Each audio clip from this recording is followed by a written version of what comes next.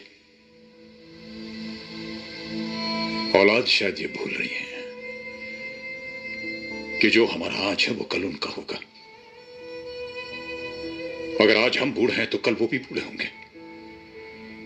जो सवाल आज हम कर रहे हैं वही सवाल कल वो पूछेंगे। और रही मेरी बात तो हमारी चिंता तो आप कीजिएगा मत, क्योंकि अगर हम उन बच्चों को पाल पोस कर बड़ा कर सकते हैं जो न चल सकते हैं, न बोल सकते हैं, न कुछ समझ सकते हैं, तो हम अपने आप को भी पाल सकते हैं। हमें किसी से कोई उम्मीद की जरूरत नहीं है, क्योंकि हम बहुत खुशकिस्मत हैं।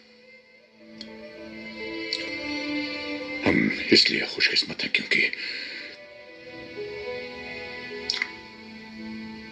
क्योंकि हमें जीवन ने एक ऐसा हम सफर दिया जिसके साथ चलते चलते रास्ते आसान होते गए, जिसके साथ चलते चलते उलझने सुलझती गई, और वो हम सफर है मेरी पत्नी।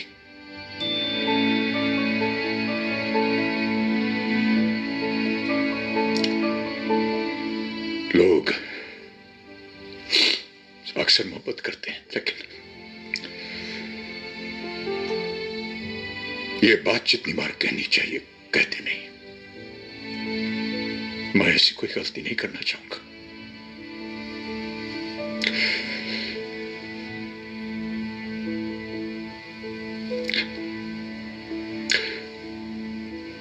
पूजा, मैं तुमसे बेहद मोहब्बत करता हूं, बेहद मोहब्बत। Thank you for being there. तुम हो तो हम हैं, हम हैं तो सब कुछ है, और ना कुछ नहीं, कुछ भी नहीं।